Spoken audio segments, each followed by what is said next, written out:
Good afternoon, ladies and gentlemen. If you'd like to put your headphones on, I think that's the best way of hearing me, right?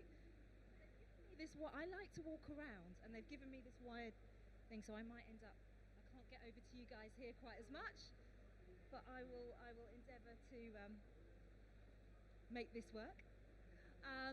Thank you for joining me.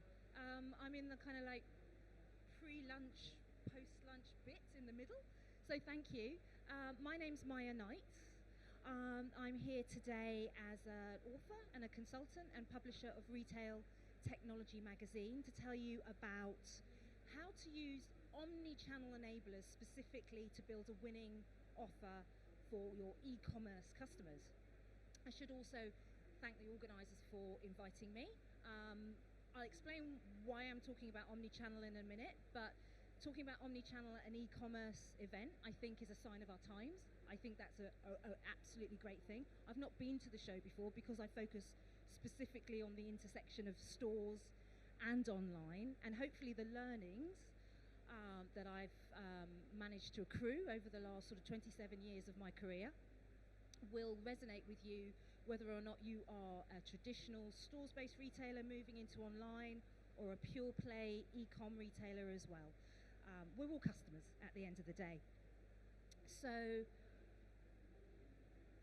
you're not really here to learn from me in that respect. I'm here to kind of hopefully give you guys food for thought and help you understand that there are some things that have fundamentally changed in the past 25 plus years.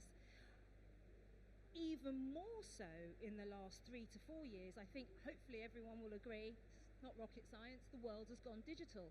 When you've got music and maps and even finding a mate going digital, plus the pandemic effect of the last 3 to 4 years, the irrefutable fact that I'd like to get us all started on in terms of a point of consensus is that this world has gone digital.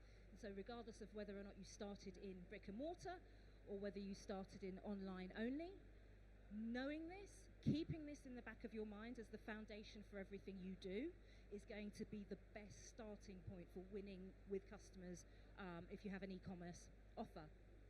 But I will tell you a little about why I think that this is important. This is me. I publish this magazine called Retail Technology. You can find it online, retailtechnology.co.uk.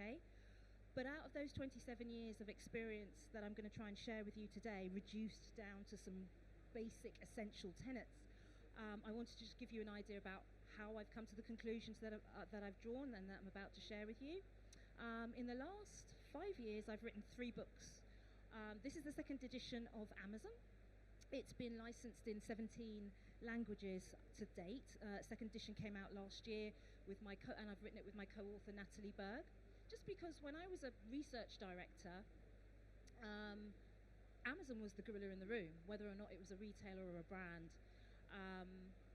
And as a result, I've really learned a lot about using digital to win with customers. And then that latterly led me on to write the semi-autobiographical business management book for the deputy CMO of Tesco's, Tim Mason, former deputy CEO of Tesco's, Tim Mason, under Sir Terry Leahy. He was actually the chap that launched Clubcard in 1995. And the last point I'll make about this is, people don't tend to know this, but Amazon IPO'd in 1995, and Tesco's launched Clubcard in 1995. 25 plus years, and we're still talking about omnichannel. But the point I always make is Amazon taught retailers how to use digital to sell us more stuff. Clubcard taught retailers how to use data to know us better, to sell us more stuff. And so what I'm here to do is to kind of draw the tenets of having covered technology for 25 years, as well as looking at some of those apex examples of how things have changed over the last 25 years in order for you to win with customers online. My point in terms of bringing us up to date is that change has become the only constant. I think I hear the word permacrisis, which went into the dictionary last year, mentioned a lot by retailers. And I think, we have to get used to the fact that change is the only constant we can rely on nowadays. I mean, if you think pre-1995, it was pilot high, sell it cheap, if I build it, they will come. Nowadays, retailers have to go to where the customer is. Some retailers think that means they have to be everywhere. But I think the main trend that evidence that shows the direction of this trend is e-com sales, right?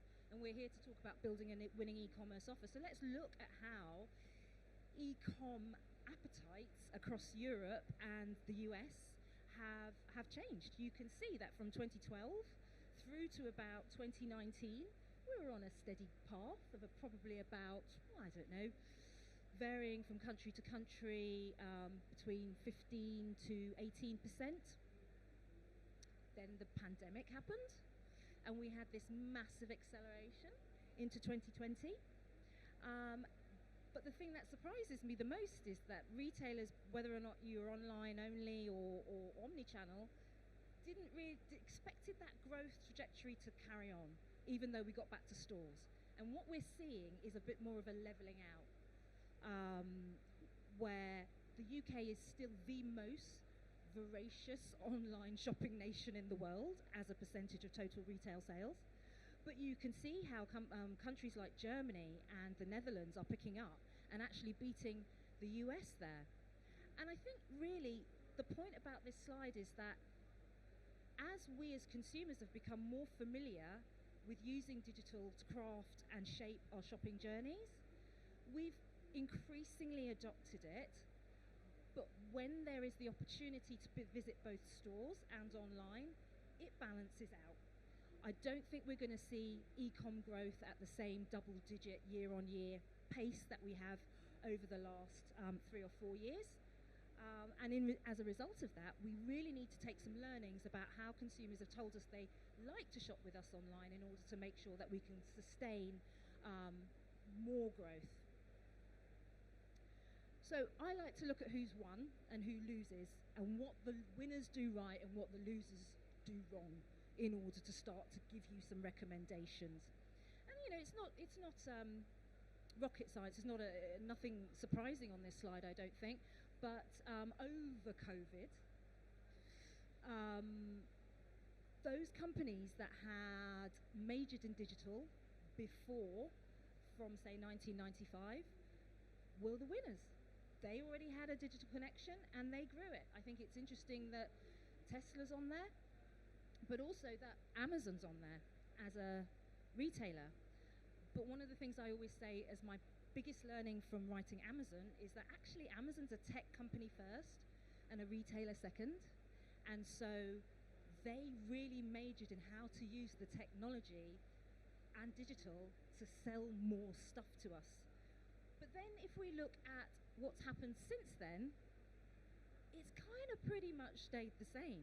So those that had majored in digital, even though e-com sales have started to balance out against stores, they are still winning in terms of market cap gains globally year on year. The only outlier is an oil company. Why are they winning? I would contend that winners make a digital connection with their customers, and that retailers have been really good since the barcode was invented in 1965 at using technology and digital to make connections. They've been really good at connecting with the places, with their stores, with their stock rooms, with their warehouses. They've been really good at connecting to their things in terms of their individual items, their SKU level, pallet level, RFID, barcodes, and they've been really, really good at these two things. The one thing historically that those winners that won through COVID and continue to win, that other retailers haven't traditionally been very good at, is connecting to us. It's connecting to people. I still see too many examples, or I feel as a consumer, too many examples of retailers treating me like a number, not a person, by saying, if I pile it high and sell it cheap, you'll still come. If I build it, you will come. you're not recognizing me as a person, even though I am connecting to you digitally, and you can infer so much more about me than if I was an anonymous cash paying customer in a physical store. So winners that make a digital connection not only need to use that tech and that digital to connect to their places and their things, where their stock might be, where their staff might be, where the products they sell are, but they need to connect to people. That's their staff just as much as it is their customers. Why do you need to do that? Because if you harness a digital connection, you can actually gain some data about the person connecting to you, the customer. And you can use that data to analyze my behavior, infer what it is I want from you, and drive some insight from that that then must be used to spur action. And any action that you use, that you decide on, I would suggest nowadays more than ever that you make sure that that action is going to drive loyalty. So it's a simple learning. This is the first one I want to share with you, and it's the one that I got from Tesco's, actually, from Tesco's Club Card.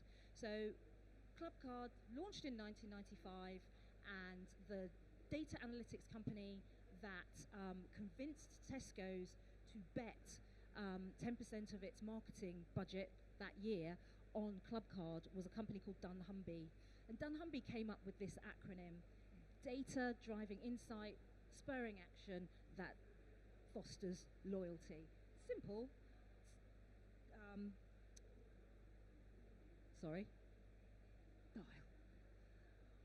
What we often find, though, is that people are using data to find out what might be interesting about customers, and then they're acting on it, but they're not necessarily using it to drive loyalty.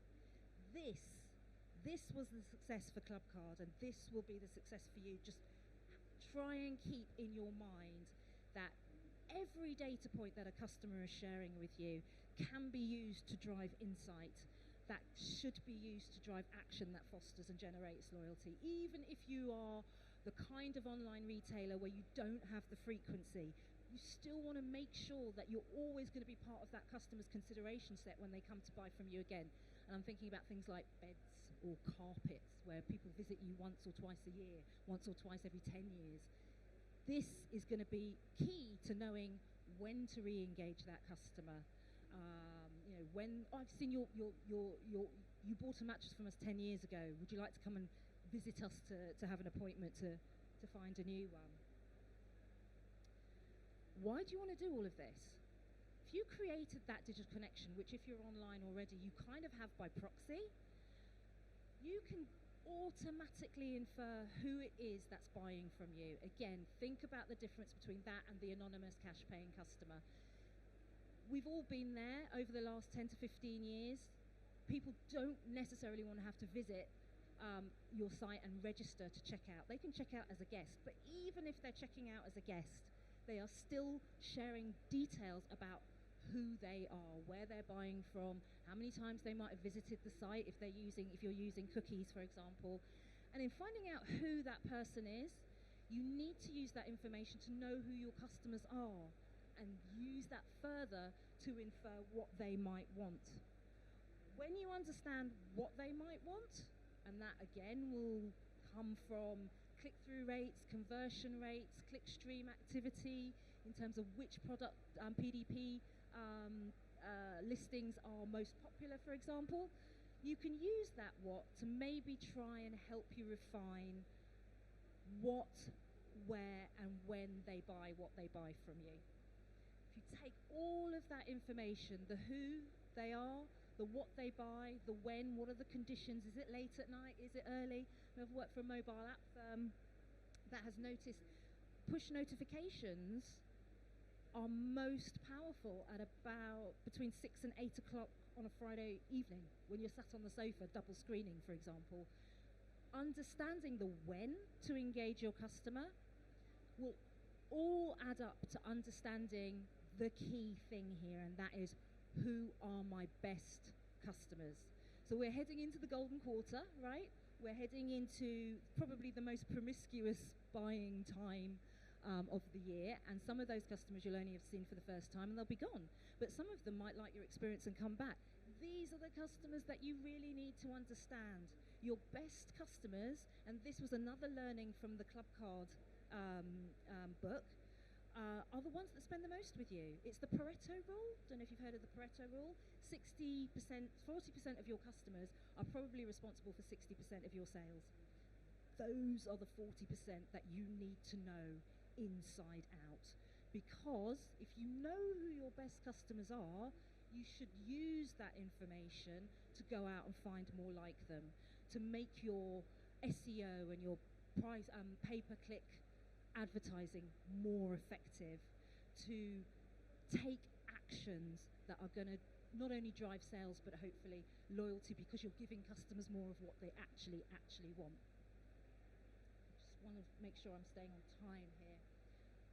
But stores need digital connections, and I'm an omnichannel girl. I'm the poster child for omnichannel now, apparently, and I don't see stores online or stores on the high street as anything different. So stores need digital connections. I think it's pretty clear to us all as consumers that physical stores are bits of black holes, but they need to introduce more digital, particularly in the light of the pandemic. We're all quite used to self-serving on our phones.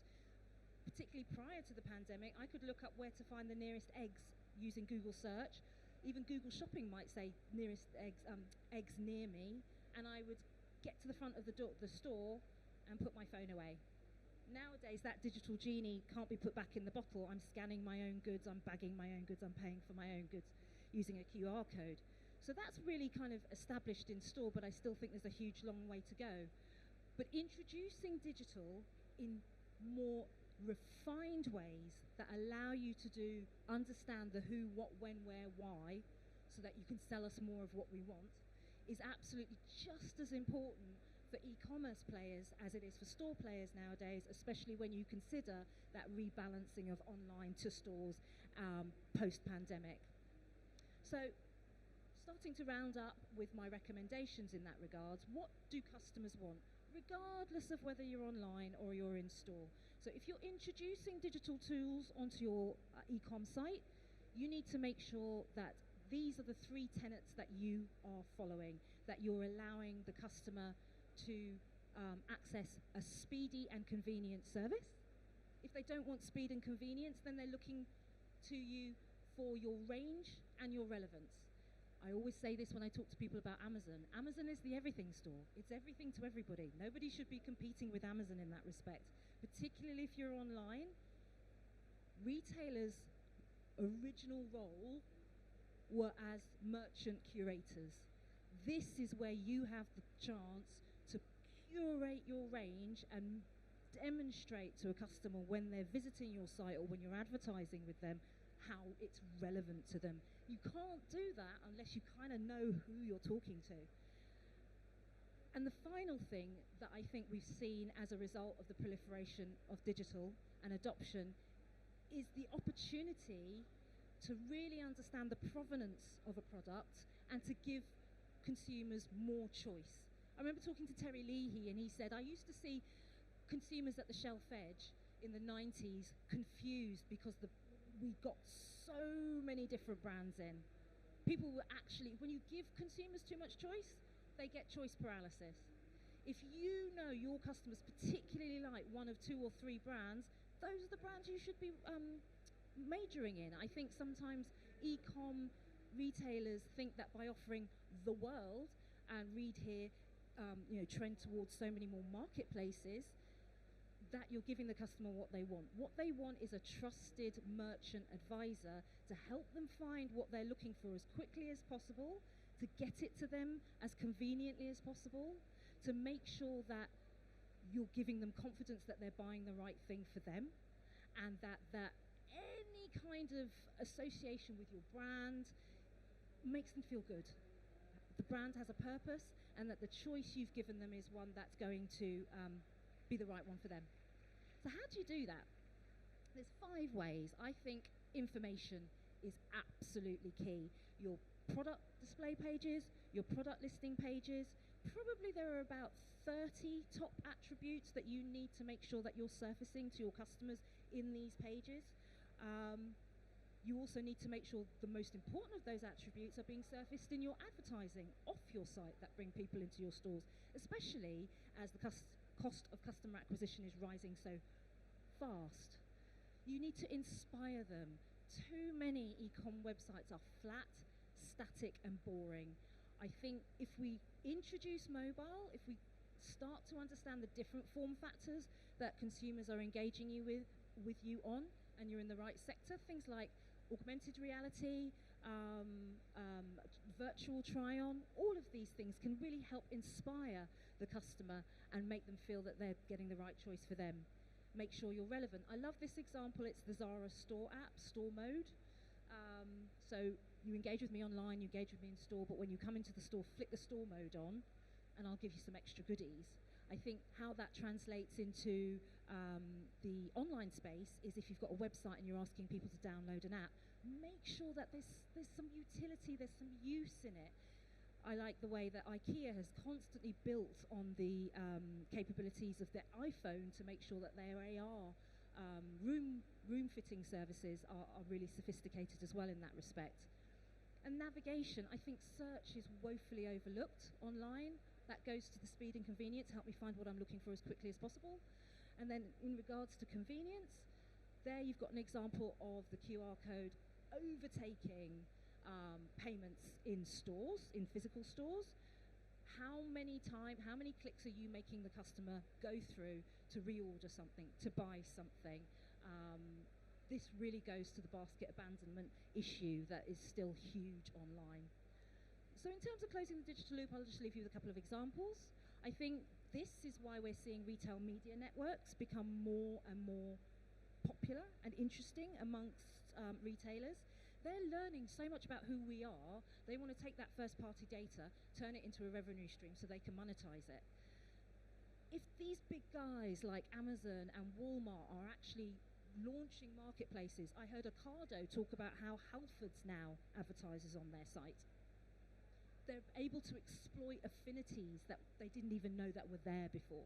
Halfords wouldn't sell on Ocado's site, but they'll advertise on Ocado's site. That's definitely a direction of travel that you need to be aware of. But you can't do that until you really have a clear understanding of who your customer is. Social, proliferation of channels as an example.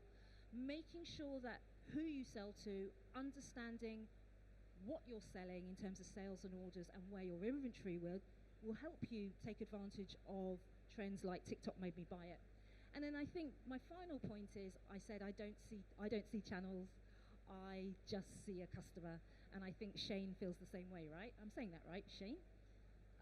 So the most recent thing there is Shane's taking over the world, maybe being slightly overtaken by Temu at the moment, but Shane is now opening pop-up stores in Forever 21. So I think if you're online, you will end up opening stores. And if you're in stores, you will end up going online. There is a point of convergence coming here, and I think you need to be ready for it. And hopefully the tenets that I've shared with you will make sure that you are ready. So finally, focus on how you sell what you sell. So in regards to helping me find it quickly, giving me the confidence that I'm buying what I need to buy, that it will suit me, that it's what I want.